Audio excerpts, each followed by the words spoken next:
Over the course of several hours, the rain had not stopped, and it was pounding against the drooping roof of a simple clapboard house located on the outskirts, within the confines of a tranquil South Carolina town.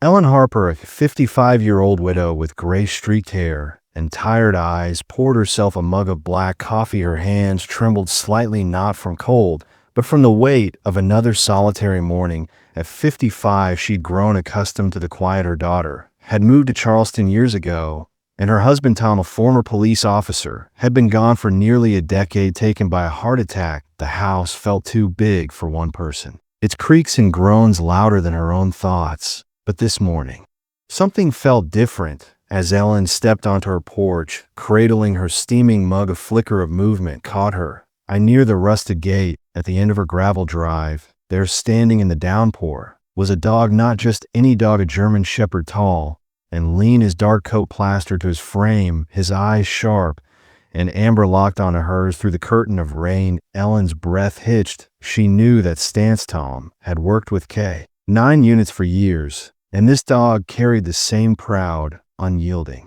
presence. Yet beneath that dignity, she saw hunger. His ribs pressed faintly against his sides, and his paws were caked with mud. He didn't bark or flinch, just stood there watching her with a quiet intensity that made her heart twist. Ellen set her mug on the porch railing and stepped into the rain, ignoring the chill seeping through her sweater. She didn't speak, didn't call out. Instead, she went inside, rummaged through her fridge, and returned with a bowl of leftover pot roast and mashed potatoes. She placed it just inside the gate, then backed away, watching from beneath the overhang.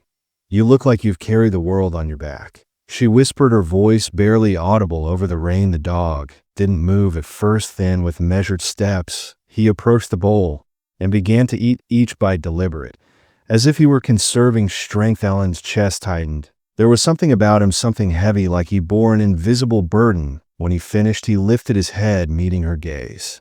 Again, for a moment, the world seemed to pause, the rain fading to a hum. Then, as silently as he'd appeared, he turned and vanished into the pines across the road. Ellen stood there, soaked and shivering, her mind racing. Who was he? Where had he come from that night? She barely slept, her thoughts tangled with the memory of those piercing eyes. She told herself he was just a stray, a ghost passing through. But deep down, she hoped he'd return the next morning as dawn broke through a thinning veil of clouds.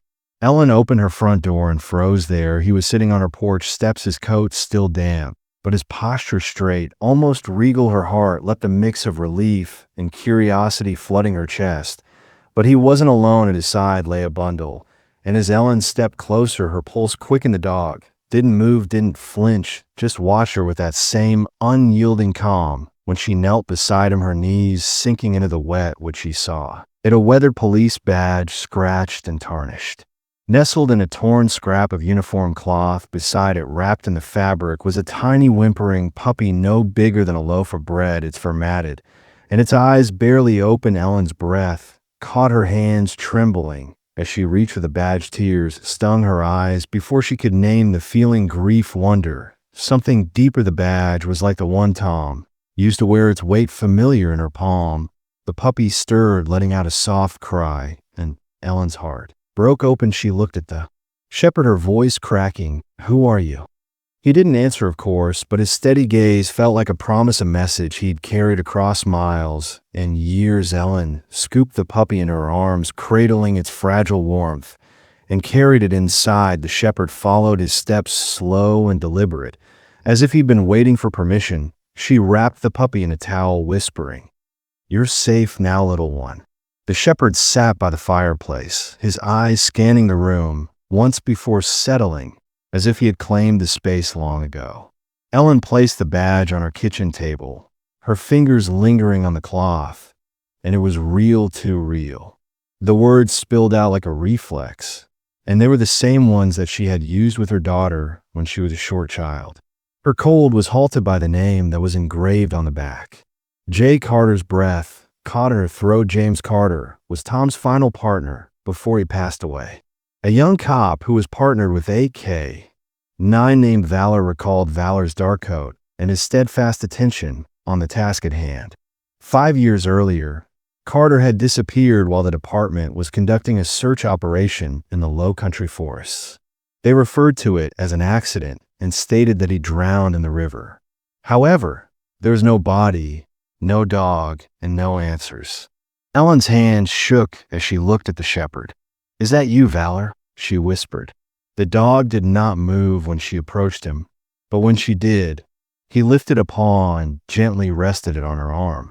Another scrap of cloth was tied to his leg, and she untied it, revealing a small plastic case that contained a flash drive. Her heart pounded as she untied it. That night, Ellen sat at her old desktop. The puppy whom she'd started calling Ember curled in a blanket by the hearth. Valor lay beside him, his eyes never leaving the room. Ellen inserted the drive, her stomach nodding as a folder appeared for Ellen. She clicked it, and James Carter's face filled the screen, scruffy and tired, his voice heavy.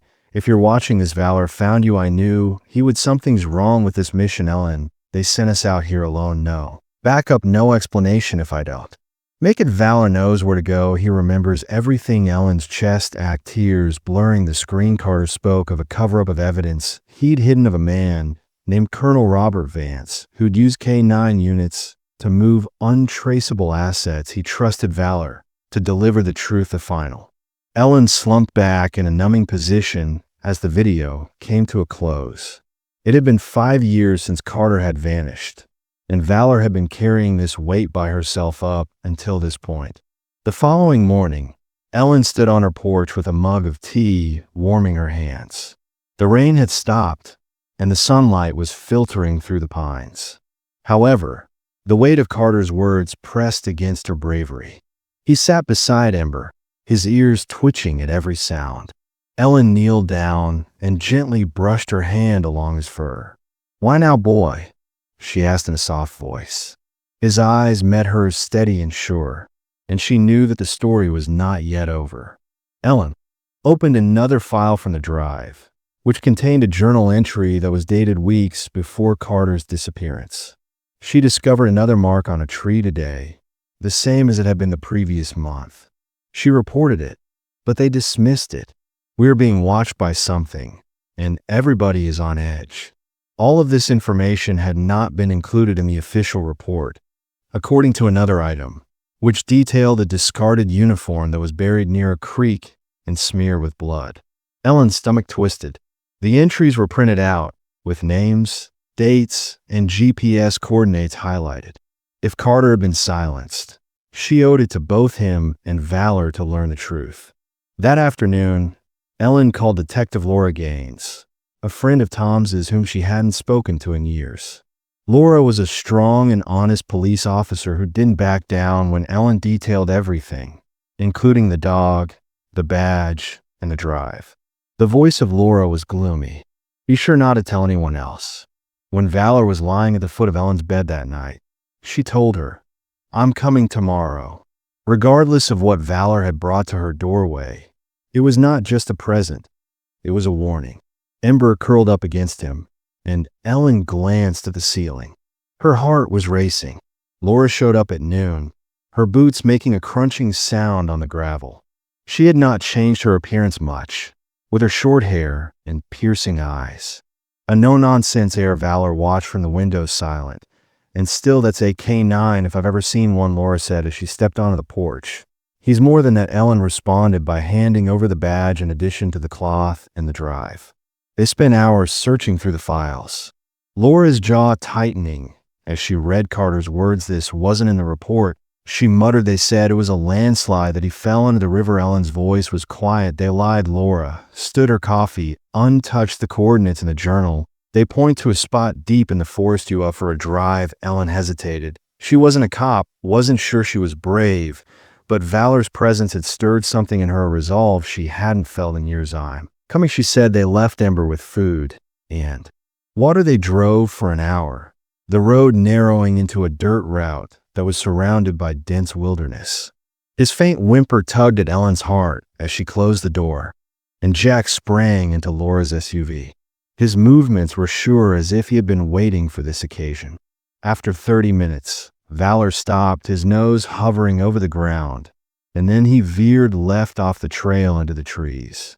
Laura parked near a rusted fence, and the GPS indicated that it was a mile in. She said that Valor was already ahead of him, with his ears high and his tail straight. The forest was silent, and the air was thick with the scent of pine and damp earth. Should we trust him? When they arrived at a clearing that was overgrown and forgotten, there was a mound of disturbed dirt rocks stacked haphazardly like a grave. Laura suddenly paused and exclaimed, "Oh my God!" Ellen did not respond to her question. She simply followed them. Ellen took a step forward, her heart pounding in her chest. Half buried among the stones was a piece of uniform, and next to it was a second badge. Laura removed the soil, thereby exposing the name onto the dirt. A Mororo T. Mororo, Thomas. The Laura whispered, missing 3 years ago, different precinct, no connection to Carter on record. Ellen's voice was steady until now. Valor circled the grave, then sat his gaze fixed forward like a soldier at attention. This was deliberate, Laura said. Someone didn't want them found. A branch snapped in the distance loud and sharp. Laura drew her weapon, her voice low. Stay behind me. Valor let out a loud and ferocious growl, and the trees began to rustle before becoming still. They were not alone. Ellen's heart raced, and she clenched her hands against the badge. There was a lot of tension on the journey back, since the person who had buried the officers was still out there. When Laura's hand was close to her holster, Ellen rushed to Ember, who growled with relief and wiggled his tiny tail. Valor's eyes scanned the road back at the house. Ember's tail wiggled. The home felt exposed, as if the shadow of the forest had followed them. That second badge wasn't an accident, Laura remarked as she hung up the phone in despair. 2 officers from different departments, both gone. That's a pattern. Laura paced her phone while pressing it to her ear in an attempt to call a contact in the Internal Affairs Department. Ellen got down on her knees next to Valor and spoke in a low voice, asking, "You knew they were out there, didn't you?" Immediately after the sun went down, there was a knock on the door. There were 3 sharp raps on the door.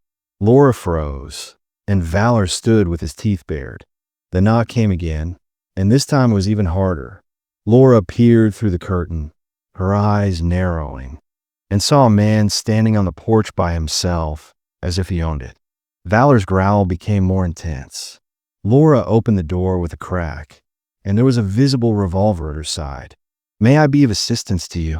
The man was tall, in his late 50s, and his voice was silky. "I am looking for a German Shepherd that answers to the word Valor. During the course of a classified operation, certain government property vanished. According to the reports, Valor and his handler had both passed away." The man's smile had become thinner. "These reports were filed in accordance with orders." Laura's voice was ice cold because of this. Ellen stepped forward, ignoring Laura's warning glance. "He brought back badges, 2 of them, and a drive full of evidence." Why now? The man's eyes flickered annoyance. "Maybe fear. Stay out of this, man, for your own good." Valor stepped between them, his teeth glinting, a primal sound rumbling in his chest. The man backed away, disappearing into the darkness with her hands shaking.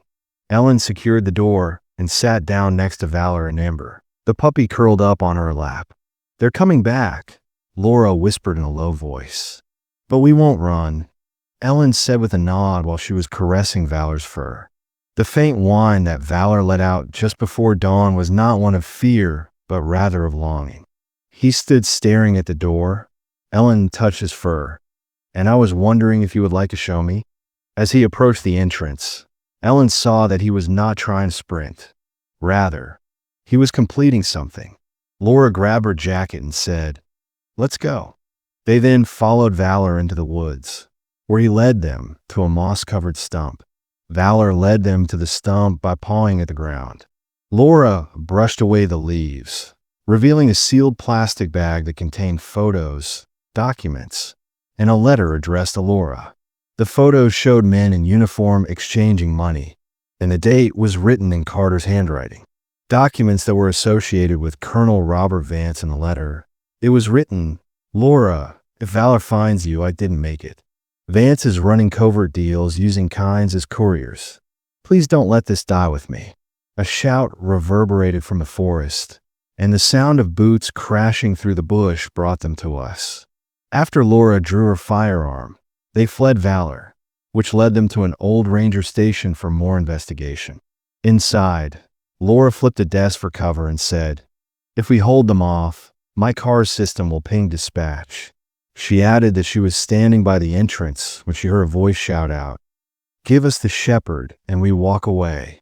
The shots boomed out, with one of them brushing a tree near Ellen's head. Ellen reached out and caressed Valor's back, saying, "You've done enough." Yet she was aware that this was his work. As the chaos broke out, Valor rushed through the door and tackled one of the attackers. A gunshot rang out, and Laura and Ellen ran out of the room. They found the man unconscious, with Valor standing over him with his paw bleeding. The second attacker had fled. Ellen pressed her jacket against Valor's wound, tears streaming down her face, and said, "You're not done, boy." They got him to the SUV and sped out of town, while sirens sounded in the background of the veterinarian.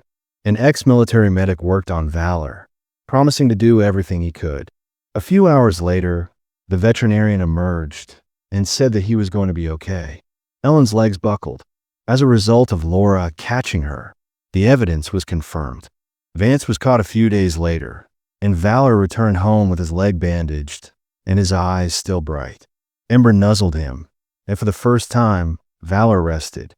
Ellen framed Carter's badge, and there was a photograph of Valor and Ember sitting on the porch with the sun rising behind them. Every morning, Valor sat by the door, not as a soldier but as a guardian. If this story impacted you, subscribe to Unleashed Emotions, like this video, and share it with someone who believes in loyalty and second chances. The town named Valor a hero, but Ellen considered him to be a member of her family. Because of your support, more stories like this one will be told.